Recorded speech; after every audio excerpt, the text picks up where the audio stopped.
How's it going, everyone, and welcome to another Counterside video. I am sorry this one was going up so late. I stayed up until like 5 a.m. waiting for the patch notes last night, and they still didn't post. So I went to bed, and so I'm just now getting to sit down, record, and look at them all. And I did glance ahead a little bit, so going to be doing this one a little weird because of the update here. But these are our February 15th patch notes. So this first bit, unit balance update, ignore it, and that'll be explained later in the video, so just hang tight, but you can ignore this. So there was a emote that was put on sale that was supposed to be like a limited emote thing, and it wasn't supposed to be put on sale when they updated all the emotes in the shop and whatnot. So after the maintenance, it will be refunded, the 250 quartz, anybody who bought it. And then there will be an extra 500 quartz to everybody because of, just because it happened. So, and it will be removed. Let's see. And then the awakened unit piece retrieval. One owned awakened unit piece will be refunded to task planet points in exchange for 30 task points per piece. I'm not sure what this issue is, but apparently people were getting pieces for awakened units somehow, and they weren't supposed to be able to, I guess. And those will be refunded. So there's that. So, into the actual patch notes is 2 operator banners are rerunning. We don't summon on operators, so we ain't gonna worry about those. Don't summon on operators. So this is something else. Dimension trimming. Clear reward increased, and is the changes. So the reward increase would be company experience, appraisal, T5 enhancement modules, and advanced gear material for Shadow Palace. And for the Swift trimming, which was the old relic dungeons, you'll get company experience, appraisal, T6 enhancement, advanced gear material, and elite gear material. And then for jungle and volcano, it's the same thing as the Swift. So, and then additionally, Shadow Fragment acquisition increases, and you can acquire dimension cubes in all dimension trimmings, and there will be an increase of dimension cubes in jungle and volcano. And when it says all dimension trimmings, do keep in mind it does just mean Swift and jungle, as far as I'm aware, because of something else later. But improvement and changes. The loyalty modified, not affected by the result of the dive battle. A skip function is added to the substream episode in normal difficulty. Consortium donation pop-up window will be resized. Credit sale product will be removed in exchange for center resource. Before entering the simulation stage, the simulation entry currency icon will display to enable to purchase the respective permit. Several bug fixes, which I'm not going to go over each of them, but I had heard some of these bugs happening, so they are being fixed. If you want to pause, take a look at them here, go ahead, see if it's one that you've encountered. And then sweet promotion, special punch-in, which is a really nice punch-in, honestly. Very first thing is a new Gaon skin. And that's really cool. Just a free skin for Gaon. So, and keep in mind the skin will work when she's rearmed in the future. So, really, really cool there. Love to see it. 15 prime rearm data. Also very nice. Love to see it. And then 300 quartz. So, all things considered, this is a really nice little punch-in. So, we love to see it. And then it says, thank you, that's the patch. But there is a bit more. There is nothing in the shop to really talk about. There's one thing being added, essentially. Love this punch-in. That's fantastic. We don't summon on operators. And then the rest of this, well, it's kind of covered here. And we have a letter from essentially from the CEO of Studio B-Side. So to roughly go over this, first, I personally wanted to say I am sincerely sorry for this update to have turned out to have more holes than Swiss cheese, have jokes from our developers when it was supposed to be a party for every CEO. The true intention behind the update 6.0 is to challenge ourselves to the next step with service transfer while maintaining the excitement, while giving our CEOs the impression as if they are starting a new game along with our continuous investment in the game, and to show our will to develop Counterside for the better. Something that's missed here that was in the Korean version is to that I don't think it's explained very well in the English, I guess, is that they wanted to give the impression of starting a new game while still, you know, feeling as enjoyable as it was before. Being a new game and the same game at the same time, essentially. So just kind of giving you that new game shine, but still being the same game that you enjoy. So that's what they were going for. However, the managerial staff and I may have forgotten that a bigger challenge must be done with more acute planning and preparedness. As we are in charge of the update development, we should have gone beyond our immature desire to show off something cool and provide a solid service that meets the expectation of our existing fans and players. We apologize once again to our CEOs for neglecting this most simple yet important element in being. I also want to apologize to our development team who have worked day and night on this update. Might be a little late, regardless, based on this incident, not only the game itself, but also the process of developing the game and the renewal of the team itself to make sure this blunder will not happen again. For the ongoing survey, we're delivering all opinions to the devs to come up with a solution that will improve the 6.0 update. To all the CEOs who are disappointed with the update and to CEOs who are still with us, I sincerely send my thanks. More details on the changes are explained below. I just want to say that this comes across, and of course anything can come across anyway when you're typing it, right? When you're putting it in a letter. But it does come across very sincere, and they do seem to apologize for everything that, you know, the entire roughness of this update. They are sorry, and they are doing their best to make changes as fast as they can to get things up and running and going smoothly.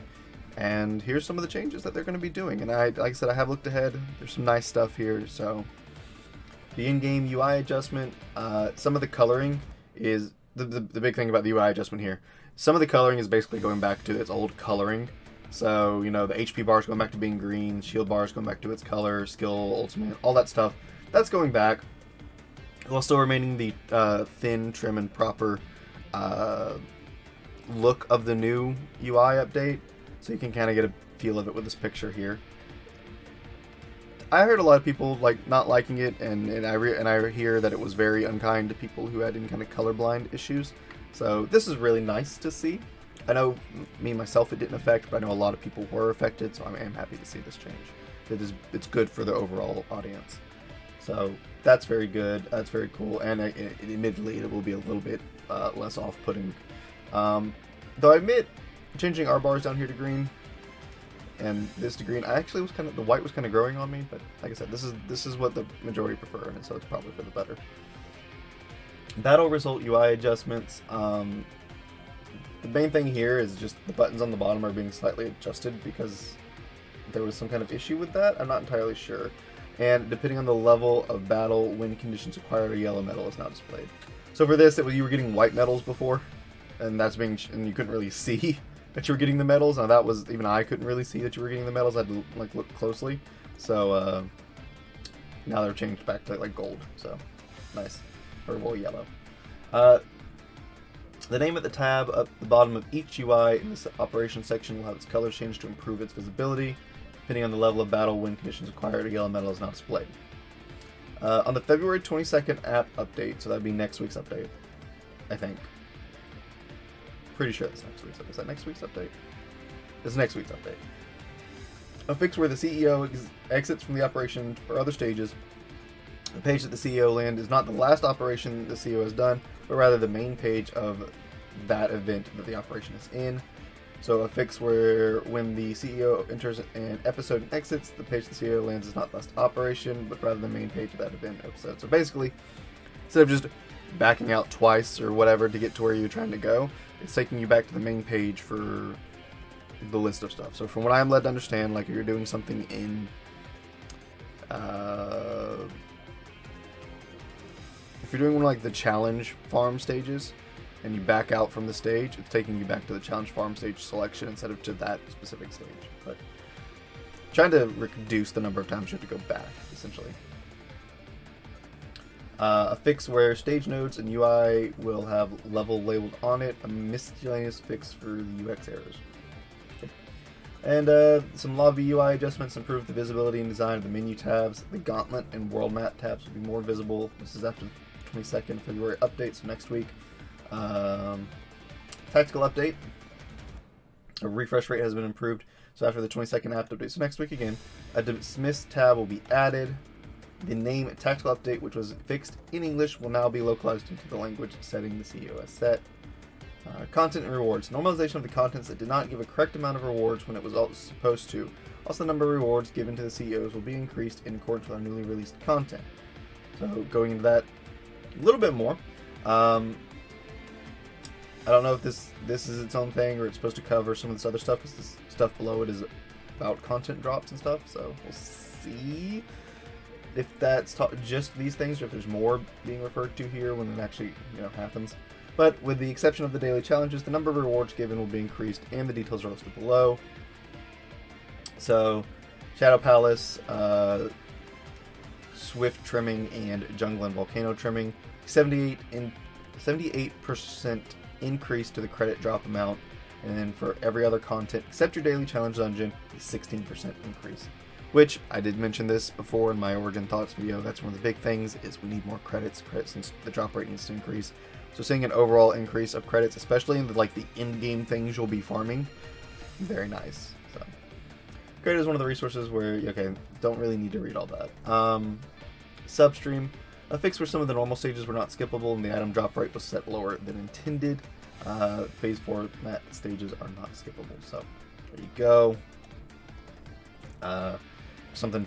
So they are increasing the drop rate on some of the items in the substreams, hopefully. Really, really hope so. Now, dimension trimming. This is a big bit. So this is what we saw in the patch notes, going over what you're gaining. In addition, this is the other part. Shadow fragments drop amount will increase by 50%. The dimension cube will be dropped in every stage, and jungle trimming and volcano trimming, the cube's drop amount will increase. Okay, so it looks like dimension cubes will even be in Shadow Palace now. So this is nice. When I read this the first time, I guess I misread it. So yeah, it looks like dimension cubes will be in everything now. So that's good. So you can farm Shadow Palace gear and be potentially getting some maze gear in the process. But you'll get more of it in the jungle and volcano, which makes sense. So Shadow Palace trimming will decrease from 60 stages to 30. So it went all the way up to 60, and y'all, I only made it up to 15. So I'm so glad to hear this, because man, that is a long grind. The levels will decrease and be adjusted to go with that, of course. But now there's no longer 60 stages, there's 30 stages, which is a lot tamer. 60 is a lot. Swift trimmings story scene is restored. So apparently there was a story scene to it, and it was taken away. So that's cool. I didn't know there was one. If there was, if I had seen it, I forgot it, I guess.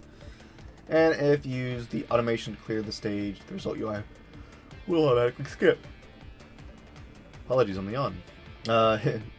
So yeah, essentially if you're using the automated clear, the UI will, if you're doing auto, the UI will skip through and go into the next fight, I guess, is what it's saying for the results. Dive. This is big. Well, it's big to me. A boss sector is restored, which was missing before, along with the rewards. Didn't know about that. It's okay.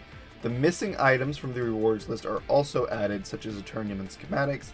Hence, now the item rewards are evenly acquirable from any stage of the dive exploration. The sweep function from the dive branches will have the same item table, however, units and other low-value items will be removed. And after next week's update, it is unfortunately next week, but that's fine. Sweep function from the dive from branches will be restored. Specifically from branches. So specifically branches, but that's fine. I've gotten to where I just don't do them when they pop up on my branches, because I just don't feel like sitting there and doing the whole dives. Because I've had 4 dives spawn at once, and I just don't feel like sitting there doing them all. I don't really have the time sometimes. So having sweep, so good. I'm so thankful for that. Thank you. Here's the bit about the Alex emote that was being taken away.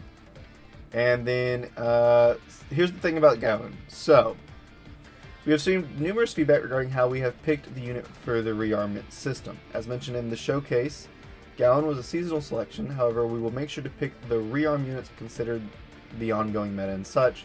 At the beginning of January, when we were making the rearm version of Gowan, we found an issue where her level 5 special ability not being applied correctly. After the fix, this made her very overpowered, and we thought a special measure was needed. Therefore, we have come to the conclusion to remake the original rearmed gown. On the 15th of February, Gown and her rearmed counterpart's level 5 special ability will have their effect change from stun time by 1 second, skill cooldown by 2 seconds. This change will increase her combat capability, increasing overall. We're sorry for the inconvenience. To kind of summarize that from what I've been told and a few others have said to help explain, is essentially they changed Gown's ability and it was too good, so they're changing it back. And this is on the 15th of February update. So I don't know if that change is coming early before we even get rearmed Gown. I don't know. But so that's that bit. There's a Scotland score system change that they're talking about because people have been having issues with that. And to summarize this is they do see it's an issue. They are fixing it, but because they can't really do anything in the middle of the season, it won't go into effect until after the season's over. So this issue will persist for the season, unfortunately, and they apologize for that. I do say that in here, and it will be implemented at the start of the next season. So, some various UI UX updates: increase the visibility in substream, addition of shortcuts to move to each episode sector in the substream, tactical update improvement review where multiple units can be selected at once. Very nice. Removal of squad selection UX when doing a battle skip is in consideration. I don't want this because then how do you select the squad that gets the loyalty? So your loyalty farm kind of goes up the window a little bit. So don't really want that, but okay. And then some other UI display issue fixes. And then here, a small update or small makeup for the update issue is given to all CEOs who have logged into the game after the maintenance for 3 days can receive the following. So they are saying, we apologize, here's some extra stuff. It's not a lot, but it is very nice stuff, including 20k Eternium. Love to see all that Eternium. An SSR unit selection coupon, which has almost everybody. It's missing like the last 3 to 4 units more or less. Maybe 4 to 5, but almost everybody. So a very nice selector. And then 100 set binaries. You had me at the set binaries. 100 set binaries, let's go. Free set binaries, I'll take it. We love to see it. Because I got a lot of gear now. And a lot of gear needs to be rolled on those sets, and it's not very kind to me, unfortunately. But all that being said, it is difficult to review all, and their closing thoughts, it is difficult to review all the inquiries immediately at the same time, but we want to tell our CEOs that we are thoroughly considering every inquiry received to review and apply to future updates. If you have any questions, please contact us through in-game customer service. Why is that so hard to say? Then please let us know your thoughts through the ongoing surveys, and they are planning to hold more surveys to make sure we do have no unheard voices. Thank you. They're trying. They're really trying. They want to hear your feedback, and they want to make the game enjoyable. So, again, this all goes into helping make it sound very, very sincere. But needless to say, there are updates coming, there are fixes coming. Everything is honestly looking really bright for the future as far as these things go. They say thank you to everybody who has stuck through this, and they're sorry for all the issues. They really appreciate the people sticking around, and I appreciate everybody that stuck around. Thank you all for sticking around with this game. So, with that being said, those are the patch notes. That's what we have coming tonight. Roughly 10 hours from recording. So, yeah, we got a nice update. So I'm going to get this over and rendered and uploaded. So I will see everyone in the next one. Yeah, have a good one, everyone. Peace.